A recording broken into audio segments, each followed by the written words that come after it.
Voilà, bienvenue sur RSE, la radio Saint-Esprit. Nous vous saluons tous dans le merveilleux nom de notre Seigneur Jésus-Christ. Avec joie, nous sommes reçus aujourd'hui dans ce beau lieu de Bruxelles par un homme de Dieu, un serviteur de Dieu, un oint de l'Éternel, un amoureux de Jésus-Christ, un disciple, un véritable témoin de Christ, le pasteur, l'évangéliste Freddy De Coster.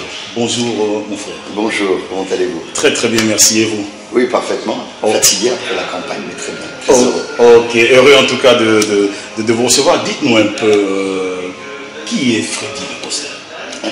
C'est un papa de 4 enfants, marié avec une très jolie femme d'Argentine qui s'appelle Maria.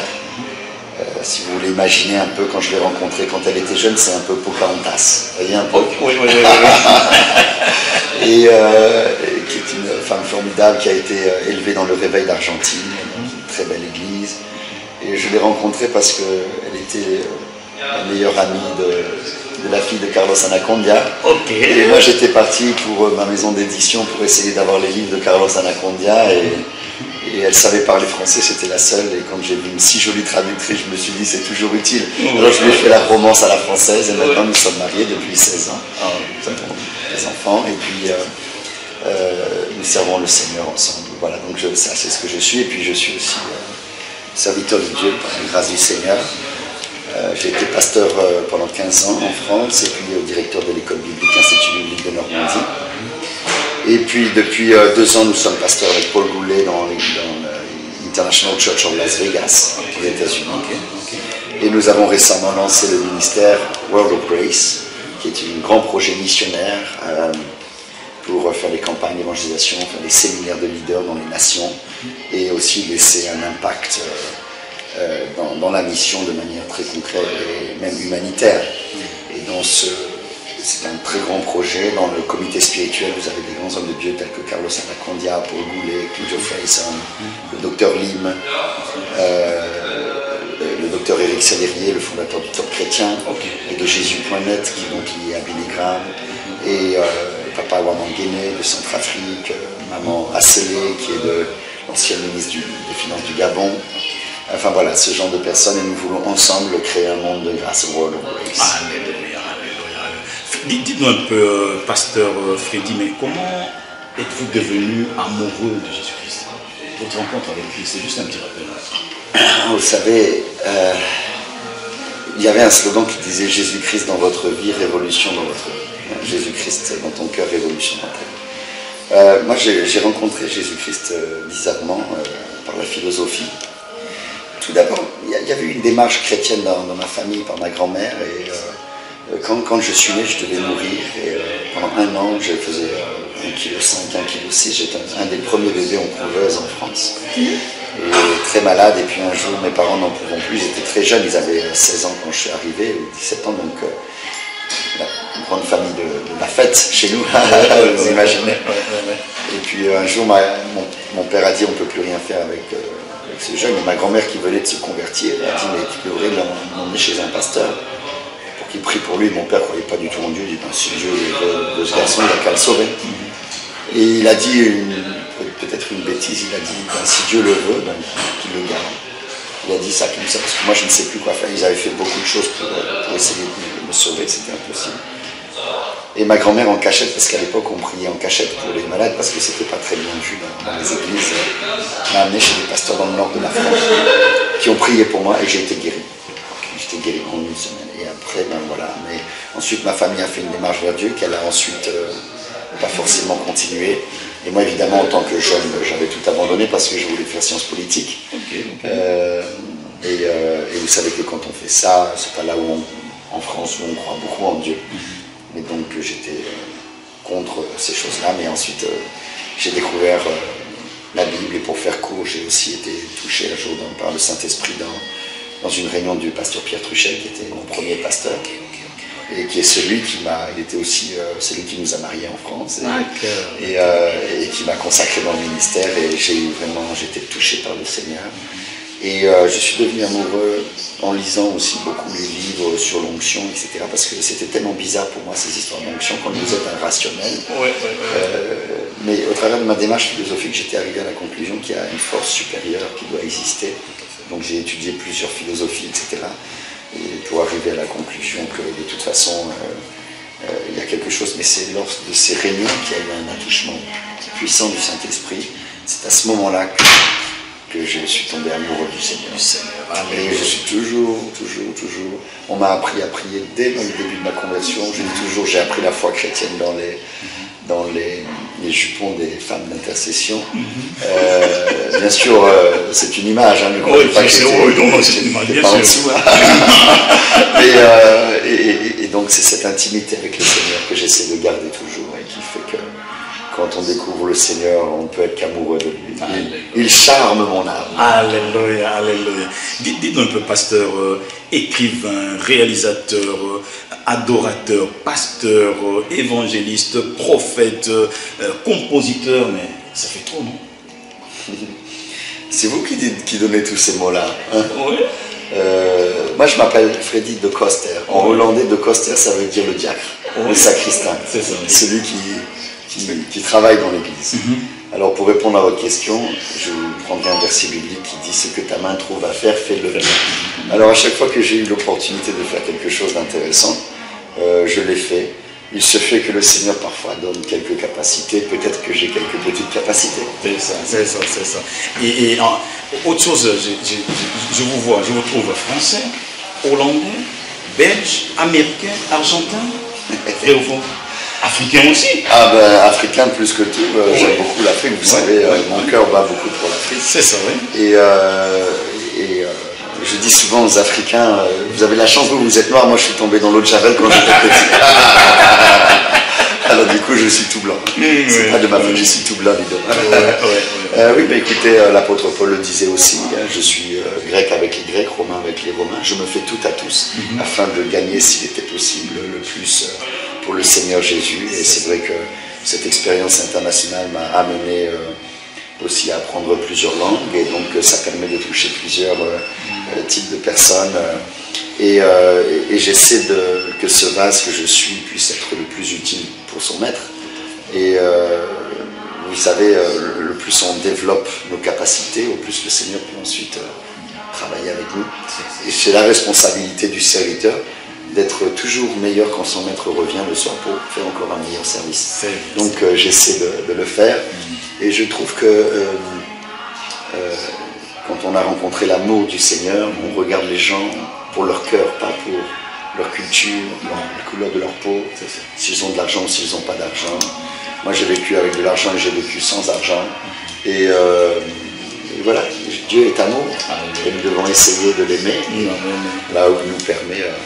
Maintenant, si vous êtes en train de me dire que j'ai une vie trépidante et oui, ça je peux vous dire, je suis capable de fatiguer une armée, hein, ça c'est sûr. Ils ont du mal à me suivre, ça c'est sûr. On a beaucoup travaillé pour le Seigneur, beaucoup travaillé, c'est une grâce. Alléluia. Mais vous vous trouvez actuellement à Bruxelles. Quel est l'objet de cette visite? Eh bien, on a été invité par une pastorale de Bruxelles qui voulait faire la Pentecôte à Bruxelles, célébrer la fête du Saint-Esprit ici, et qui se sont unis ensemble pour que nous puissions justement avoir ces moments glorieux. Et on les a eus. La salle était pleine. Il y a eu des centaines de conversions. Et le Seigneur a donné comme un baptême d'amour. Et hier soir, ensuite, il a délivré les gens. Il y a eu vraiment une action de Dieu très forte. On a beaucoup de témoignages, de beaux miracles qui se sont produits.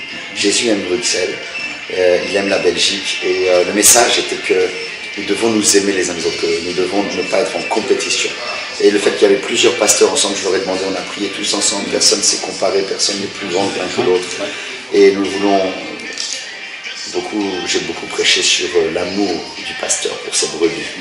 Et je pense que c'est un message que Dieu veut donner ici. Je me suis rendu compte de la blessure de beaucoup de gens ici. Et beaucoup de gens sont blessés des églises, ils ont peut-être blessé eux-mêmes les églises.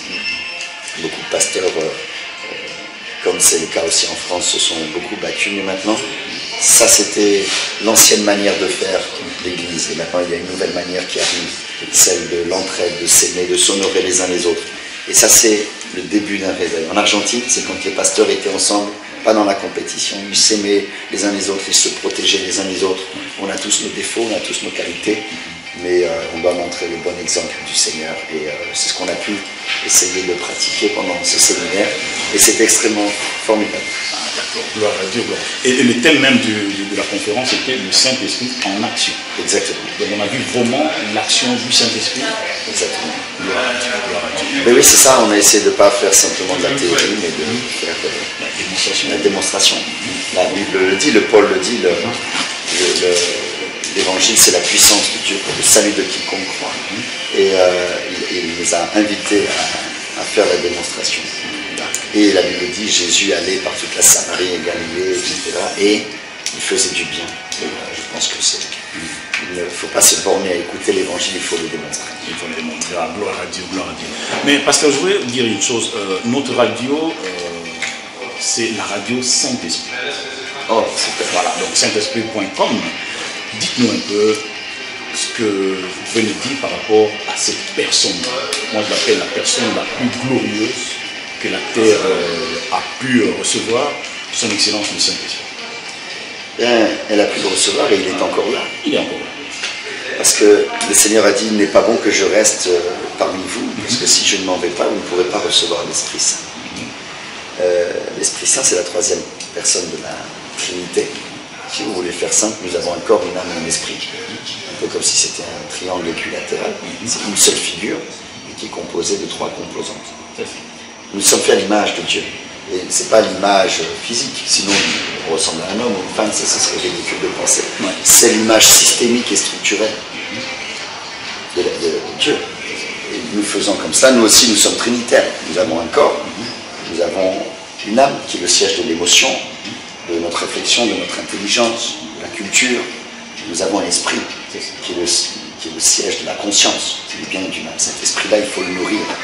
Donc on peut très bien vivre sans avoir une vie spirituelle, mais de toute façon on est quand même nourri par des choses spirituelles. Donc c'est comme ça qu'ensuite ça agit sur nos actes et sur notre caractère, etc. Donc, de la même manière qu'il faut prendre soin de notre corps, il faut prendre soin par la culture, par l'intelligence, par l'étude, par le caractère, le travail, de la personnalité, de notre âme et de nos émotions. Eh bien, il faut aussi prendre soin de la vie spirituelle. Et donc le Père, c'est un peu comme l'âme de la divinité. Pour faire simple, c'est le patron des lieux des émotions, c'est le lieu de l'intelligence, de la volonté. C'est pour ça que Jésus dit, je ne fais que ce que j'entends dire au Père. Pourquoi? Parce que lui, c'est le corps, c'est comme le bras. Quand le Père pense, il allonge son bras, qui est le Seigneur, n'est-ce pas? C'est son Verbe, je suis le Verbe, au commencement était le Verbe, et le Verbe était, etc. Mais également, le Seigneur insuffle sa puissance, provient, c'est le Saint-Esprit. Et donc la personne du Saint-Esprit, c'est l'action, c'est la puissance de Dieu en action. C'est la notion du bien et du mal. Tu ne toucheras pas à cette table parce que ça, c'est la présence du Saint-Esprit. Alors on pourrait parler des heures sur le Saint-Esprit. Je suis en train d'écrire un livre justement sur le Saint-Esprit. Et je pense qu'il faudrait qu'on fasse toute une émission pour parler de la personne du Saint-Esprit parce que c'est formidable quand on apprend à le connaître. On est tellement amoureux. Je dis toujours, il charme mon âme, toujours. Ok, d'accord. Mais dites-moi un peu, quelques expériences que vous avez vécues, c'est en attendant le livre, qu'est-ce que expériences que vous avez vécues avec le Saint-Esprit, avec la personne du Saint-Esprit, la guidance, comment il vous conduit, comment vous communiez avec lui? Il y a beaucoup de questions. Dans votre question, il y a plusieurs questions. Je vais d'abord rebondir sur la dernière. Comment est-ce que je communie avec lui? Chaque jour, je passe du temps de prière, de méditation. Et j'aime beaucoup mettre de l'adoration instrumentale et de commencer à l'adorer. Et j'ai développé avec le Seigneur une relation romantique avec lui. C'est-à-dire que quand ça ne va pas, je lui dis. Quand je suis en colère, je lui dis. Quand je suis heureux, je lui dis. Quand j'ai peur, je lui dis. Mais également, j'ai pris l'habitude de pas seulement faire une demande comme un enfant de 3 ans qui demande toujours à son père, papa, donne, mais comme un enfant responsable qui est collaborateur avec le Seigneur, qui a compris que nous sommes ensemble, lui et nous, pour faire l'œuvre du Christ ensemble, et que nous sommes associés du Saint-Esprit. Et dans ma recherche du Seigneur, je passe beaucoup de temps à à adorer, à décrire la beauté du Seigneur Jésus, la beauté du Saint-Esprit, etc. Et à laisser ouvert mon esprit, et pas seulement mon intelligence. Je ne peux pas prier seulement par l'intelligence, comme disait l'apôtre Paul, mais de prier beaucoup par l'esprit. Ce qui implique aussi de se laisser recevoir cette langue, la prière qui est de parler en langue, et également d'essayer d'être à l'écoute pour recevoir de lui les idées qu'il peut nous donner, les pensées qu'il peut nous donner. Et moi, Dieu me parle beaucoup par la pensée, il me donne des idées. Alors d'autres sont touchés, ils peuvent avoir des visions, mais moi c'est beaucoup des idées. Et puis surtout, un des dons forts que le Seigneur m'a donné, c'est celui de parole de connaissance, où je ressens ce que les gens ont pu vivre, ce qu'ils ont fait. Et alors c'est formidable parce que quand vous dites à quelqu'un, voilà, il s'est passé telle chose en telle année dans votre vie et vous avez eu les gens là, ils savent que là c'est pas possible et que le Seigneur les aime et donc toujours, lorsque le Seigneur me donne une parole de connaissance, ça permet d'ouvrir le cœur des gens et ensuite le Seigneur me donne toujours une promesse positive. Parce que Dieu n'est pas celui qui casse les gens. Ouais, tu vas avoir ça, il y aura un malheur qui va venir. Il y a des gens qui s'appellent prophètes et qui disent oui, tu vas avoir des accidents, des choses comme ça. Moi, ces gens-là, je ne sais pas de quel esprit, avec l'esprit même s'ils mettent le nom de Jésus dessus. Parce que le Seigneur, il édifie la prophétie, elle édifie, elle encourage et elle réconforte, n'est-ce pas? Et comme vous avez des gens qui vous secouent, qui sont méchants, qui vous font peur, des choses comme ça, pour moi c'est pas l'esprit de Christ. Parce que même quand on a péché, il n'est pas en train de nous taper dessus, il dit relève-toi, que celui qui a jeté la première pierre, qui n'a jamais péché, jette la première pierre. Et puis lui il regarde avec amour la fille, il lui dit va et ne pêche plus. Il lui dit ah ouais, tu vas avoir un malheur qui va t'arriver parce qu'un jour tu as eu un péché, parce qu'un jour tu as fait ça, c'est pas l'esprit de Dieu. Et en apprenant à connaître l'esprit de Dieu, on voit que c'est un gentleman. Et que si on ne veut pas obéir, bon, alors il va s'en aller un peu comme une colombe tout doucement. Il ne va pas nous frapper comme parfois on veut le croire. Donc, passer du temps dans la prière et dans la communion, c'est vraiment la base pour connaître le Saint-Esprit.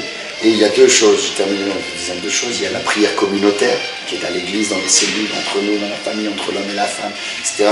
Ça c'est bien, le Seigneur se manifeste. Mais ce qui est très important, c'est le temps passé seul avec Dieu. Et il dit, vous pouvez pas passer 1 heure avec moi. Et moi, je passe beaucoup d'heures avec le Seigneur chaque jour.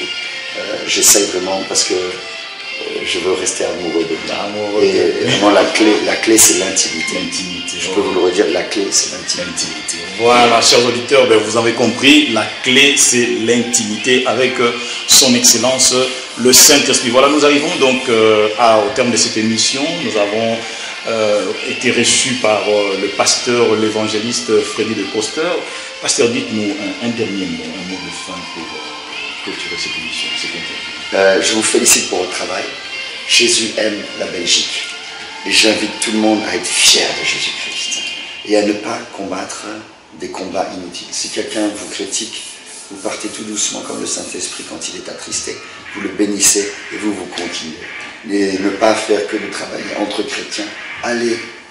Allez évangéliser, allez chercher la brebis perdue, allez chercher celui qui souffre. Il y a beaucoup de gens qui crient le poing levé vers Dieu comme parce qu'il n'y a personne pour leur répondre. Et la Bible dit dans Ésaïe 59, je cherche quelqu'un qui intercède. Il dit non, la main de l'Éternel n'est pas trop courte pour toucher, pour bénir. Non, son oreille n'est pas fermée. Il dit, mais je cherche quelqu'un au verset 16 qui soit un intercesseur pour nous. Et si vous intercédez, alors il enverra son bras puissant qui est son salut. Et il dit, nous gémissions comme des colombes. Et ça, c'est parce que c'est le Saint-Esprit qui est en nous, qui est comme en cage, alors qu'il voudrait se libérer.